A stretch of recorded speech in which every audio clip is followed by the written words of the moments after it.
Today, I am joined by Charlie White. He is a marketing agency owner of Site and Search Setup. Charlie, how you doing today? Doing well, Pete. Thank you for having You survived your first podcast and you're on to number 2. me. Yeah, I think I made it past the tryout. You did.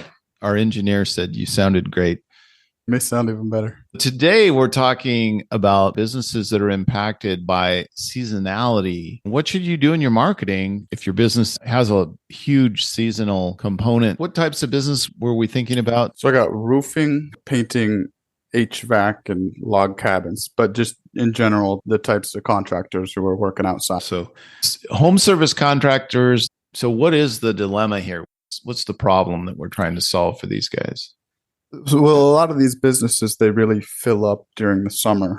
And so once the winter turns or once the fall comes, they don't really have a plan for when either service starts to lull in the winter or everybody tries to squeeze that service in the fall. And so what happens to a lot of these people, HVAC, for example, is people need their heating working before the weather really turns nasty. And there's a big rush of calls. They're overwhelmed. So it's preparing for these rushes, the ebbs and flows of season work, and making sure that you can stay as consistent through seasons as you can. If we just step through a few of the businesses that I've seen and the dilemmas they see, we work in our agency with a lot of home service contractors. So roofing companies in the middle of the winter, they're primarily focused on repair work. There's a big windstorm here in the Northwest, blows a lot of the shingles off the house, and then they've got to come in and repair the roof, or they discover a leak in the roof. So that's repair work season. That's not really what most roofing companies want to be doing. You mentioned HVAC. One of the things we've seen is as soon as it gets cold and everybody's heater furnace kicks in, that's when they discover there's an issue. They are scrambling to get their heater fixed. And then painting companies, that's a little different. They just simply can't paint necessarily in the middle of the year. So they're going to have to move inside. Well, we wanted to talk about if you own one of these businesses, sees a lot of seasonality, what can you do with respect to your marketing to even things out? Let's say that we're heading into winter. What's something that you're going to look at as a business owner? The shift really needs to turn to a more proactive marketing approach. Months before the seasons turn, most people aren't thinking, hey, the weather's going to be bad and in 2 months, I'll really need my heater working, for example. Right. But as somebody who lives and breathes HVAC, you know that your livelihood depends on that. And so it's important that the business is more proactive than the customers are going to be. Mm-hmm. Your marketing needs to shift to start focusing on what's coming. So send out to your marketing lists. Hey, we've seen this year after year. Furnaces don't turn back on in the winter when they're supposed to. Make sure that yours is checked before that season turns, and so you don't miss out because we're totally swamped with business. Right. Make sure you get yours checked out now. You may even want to offer a special incentive to do it now, to get your furnace checked out early, avoid the rush, so to speak. Yeah, it's just trying to flatten the first week that it typically happens, try to spread that out. Yeah, another thing that I was thinking about was if I was a HVAC company and I was running Facebook ads, for example, I would be running ads, even though it's just the last part of the summer now. I would be running ads, hardcore focus on fall and bad weather in the pictures in my ads, just to remind people, hey, winter's coming, it ain't going away. Have to remind people and get them thinking about what's going to happen. We all know, right? But right now we're sitting here, it's not quite Labor Day, and we're all thinking about it. Last of summer, woohoo. I know you work with some folks that work in the log cabin field. That seems to me like it would be highly seasonal. Yeah, it more or less dries up in the winter. And so how can you use that time where you're not outdoors working on log homes? How can you use that time to reflect on the past year? Make sure that, hey, this is how our marketing performed. This is where we did well. And then use those insights to build a strategy for the next year. And so what you mentioned is for somebody like a log home restoration project, it's quite expensive. It takes quite a lot of forethought. And so that buying cycle is quite a bit longer. To get ahead of that long buying cycle, start it in the winter when you're not quite busy yet, but you're trying to reach customers and say, hey, get your project started now. We'll be able to get outside in June, but we know that these things take time. So let's start now. Mm-hmm. That way you can maximize the length of May to September.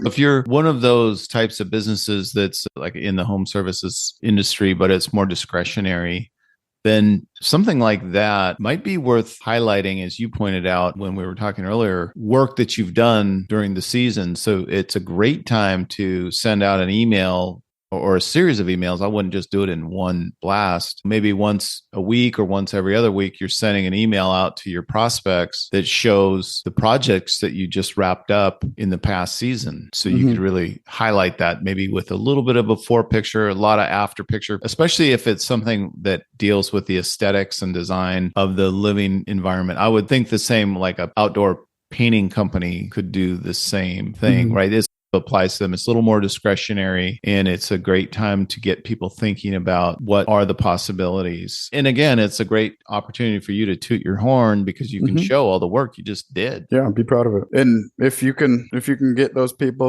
who thought hiring you this past summer but just missed out, then maybe you can get them to sign up for next March, next April. And so then the earlier you can start, the further ahead you can get, the smoother your next season is going to be. Yeah, that's a great point. So what we talked about was approaching folks who didn't sign up. You knew they were pretty warm, but for whatever reason, they didn't. Encourage them to get on the calendar for next season. And in fact, maybe offer an incentive of some type for them to get on the calendar, maybe put in a deposit, depending on the type of business you are, and got a pretty good opportunity to prime the pump at that time. Because the challenge is that sometimes you get people who don't think about actually pulling the trigger on a new project until it's like the perfect time to do it, but it's actually kind of late to get. So one other thing that I was thinking about, Charlie, was using remarketing ads. So if you've got people that visited your website, you could use not only email that, you should have collected their email. So you have that opportunity, people who you've interacted with, but also people may have just come to your website and you might not have their email address, but what you would be able to do would be to put out remarketing ads on Google, and that's using the cookie that gets set when they visit your website. There's something that goes into their browser, and then you can actually serve ads to folks using that. And that's really a powerful tool because with Google, you can do 540 days. You have an audience of people who have visited your website in the last 540 days. Yeah. And they're not going to come looking for you to prepare for the season to change. And so a remarketing ad is another good way to be proactive in your marketing. They might have looked in June for your services, but they don't know that they'll need you in October as well. Exactly. And so it's just another chance to go reach out to them because they're not going to look for you before they need it. The real message here that we're trying to convey is think about the seasonality of your business in the same way that your customers might wait until the last minute. You should not wait to the last minute. I can't tell you how many times I get a phone call from a customer. We've warned them. We know it's going to slow down. You should be doing something ahead of time. And it's like, after the slowdown, they're contacting me to do something with their marketing. Sure, they might be able to catch up, but they're never going to be to a point where they would have been if they had thought about it sooner. So look at the calendar in your business and just think about the seasonality that impacts your business and how you can get ahead of it in terms of your marketing and your sales efforts and incentives that you're offering customers. I think you'll find your marketing will be much more effective and you actually can get ahead of your competition as well if you take the time to figure out what you should be doing when. And I just want to reiterate too, it's not only about avoiding the lulls. If you're a painter and you get so many people calling you in June that you can't help them all, that could be avoided by scheduling those people in March. We were talking earlier, we had a heat wave in Seattle a couple of years ago and it was like 108 degrees. And you said that you're living in this house and the HVAC went out. The guy finally shows up. This is my 18th call today or something. Yeah. guys getting run ragged. You not only want to increase the business in the lulls, smooth it out in the peaks. Obviously, roofers need to do that as well. There's so many businesses that could benefit from that, and it doesn't take a whole lot of marketing effort to figure this stuff out. So, yeah, it's all just about getting ahead. Charlie, this has been a good conversation. I appreciate your time. Folks that are interested in learning more about getting ahead of their marketing, we're offering a free consultation on our website, bizmarketing.com. We also are offering a one-page marketing plan as well. If you're interested, book an appointment with us and we can walk you through that. Charlie, if somebody's interested in getting a hold of you for some marketing help and advice, how do they get in touch with you? Yeah, go ahead and visit siteandsearchsetup.com. You can get in contact with me through there, either through the website or my email will be on there as well. And yeah, love to just chat marketing and see what your business needs. And hopefully we can build a strategy from there. Great. Thanks, Charlie. See you soon. Thank you, Pete. Thanks for listening to this episode of Biz and Life Done Well with Peter Wilson. You can subscribe to us on iTunes, Google Podcasts, Spotify, and most of the other popular podcast platforms. Please tell your friends about us and leave us a review so even more people will find out about us. Thanks again. We'll see you soon.